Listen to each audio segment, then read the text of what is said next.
By the 9 and 4, welcome to the library. Today we will be taking a brief overview of the magics of the realms, from the forms most commonly in use, to the higher, more secretive arts of the elder forms. As always, these entries are to serve only as a primer and foundation for entries that will explore these concepts more fully in the future. With that out of the way, let us begin with a bit of an explanation on the magic of the realms. Magic, as we shall use the term, is a catch-all for supernatural effects that are created or powered in conjunction with energies from one or more other planes of reality. These effects are managed and made into reality by a vastly complicated series of rules and balances. This logic and unlogic of magic is well studied and a well understood force within the realms, and is best explained as a great engine of change. A caster will use their incantations, their prayers, or their personal force to interact with the engine and coax it into producing the desired effect, with the engine drawing on the proper forces and processes to enact the will of the caster in accordance to the rules and physics or metaphysics being employed.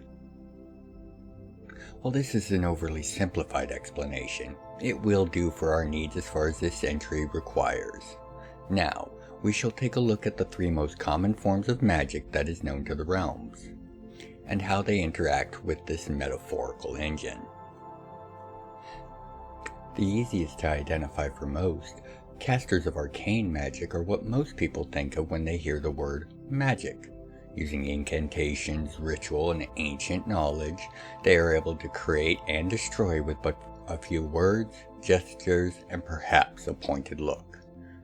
Think of the arcane casters having a key ignition for our engine, their knowledge in various acts as their spells require being the key. Use the key properly, and the engine turns over, and your magic comes into play. Next is the casters of godly or divine magic. Clerics, holy knights, preachers, soothsayers, all fall within this category. With the vast number of deities that call the realms their home and providence, there are divine casters of nearly every imaginable type. Divine magics are more slanted to boons, restoration, purification, protection, and the like. However, this can vary wildly by the god granting them. Their ability to coax our engine into working is bestowed upon them by their divine patron, full and ready, only requiring the caster to perform a small act to release the power and engage the engine. For our metaphor, think of it as a push-button start.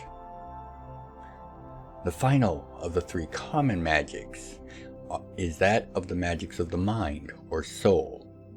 Generally a catch-all for all the magics that do not fall into the broader areas of the former two. However, it is most well known as the form that the psionics cast from. You see, they do not coax the engine into life with power that is already within it, as do arcane and divine, but with their own metaphysical might. For a metaphor, it would be akin to a crank or pull string start. All three of the forms are capable of insane amounts of reality-bending effects, from reviving the dead to forming pocket dimensions. However, they are all doing so via the same overall mechanisms being employed. Thus, a device or spell that made a anti-magic field would stop all three forms most likely, as it is cutting off the engine in total. However, it is also possible for effects that counter or assist individual forms. Holy sites, a ruined and prepared chamber, a graveyard, even a place of great personal meaning can all have various effects on metaphysical interactions. However, for the subject of our next part of this entry, the engine metaphor no longer applies, as where the engine is a representation of the underlying system and balances that are in place to create the various effects called upon by magic. The Elder forms do not draw on extraplanar energies or pre-existing rule sets to augment or change reality. The powers of reality bending they draw on are inherent within the form or power they are using, which is in turn inherent to them. This is most easily described and shown with the example of the Analar and their grace. Grace is the ability to manifest their will directly into reality. The trick is, whatever change, creation, or act they're gracing into being, it occurs according to the Analar's wishes and intent, while still abiding by the laws of reality. To use a historical example, in the old days long before the wars of Feather and Scale, an Analar once said, "I want to go to a moon," in a conveyance, and then graced into appearance a small, space-worthy craft with all the needs and necessities taken care of, without even having to know any of these requirements. Pressurization, motivation, energy, none of these he needed to know beforehand. The craft would have all the tech needed for the Analar's wishes. Then the Analar can reverse engineer this craft and replicate it, and thus you begin to see how powerful this ability truly is. There are multiple known ranks or stages of grace, a mark of how much control an Analar has over this most powerful forces. They are, from least to greatest, High Analar, Grand Analar, Ascendant Analar, and finally, Transcendent Analar. With Transcendent Analar boasting the ability to manipulate reality actively on a subatomic level, where a Grand Analar has only the ability to actively manipulate things on a cellular or molecular level. Fortunately, Analar of status greater than Grand are rarer than dragon feathers. And speaking of the overgrown lizards, the Elder race of dragonkind also have their own form of Elder magic. Not too surprising. What is a bit shocking is that there is very little known of this form, as the dragons have not yet had a renaissance as the Analar have, returning once to their great past glorious forms, unions, and powers. Those that are still in possession of these arts are doing as they can to return their kin to the ways that once granted them this great power. The dragon's form does not create from nothing as the Analar do, but reshapes what was into what will be. This power allows them to alter and create a vast amount of interesting and powerful or simply useful things. The Orewood trees. Trees that are capable of reaching deep into the earth to find trace amounts of minerals and metals and infuse them into their bark, creating wood as strong as metal but with the weight of wood. These are a creation of the dragons and their form, and given to the dwarves in ancient days.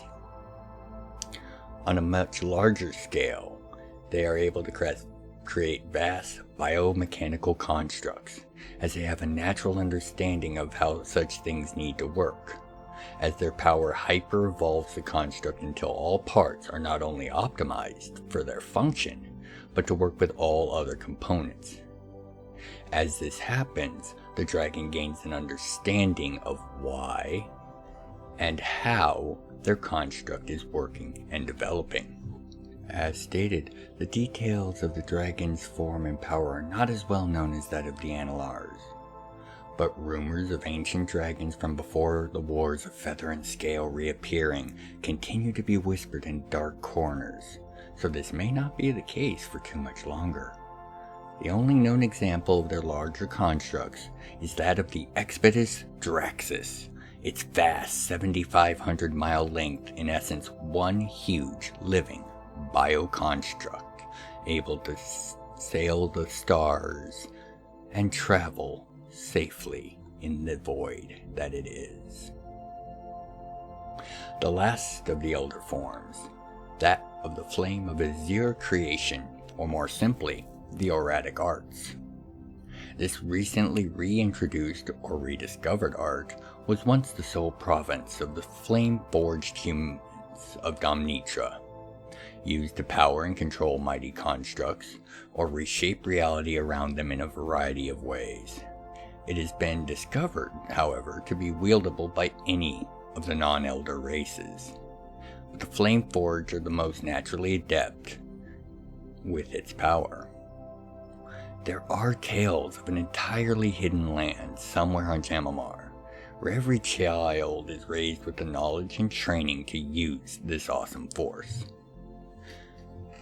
However, in the current day, relative numbers utilizing this awesome force remain exceptionally low.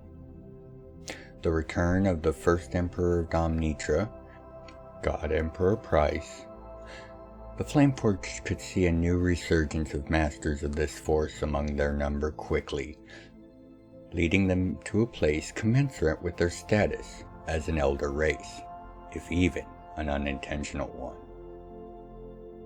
Brief as it was, I do hope you found this look into the basics of the magical systems of the realm at least enlightening.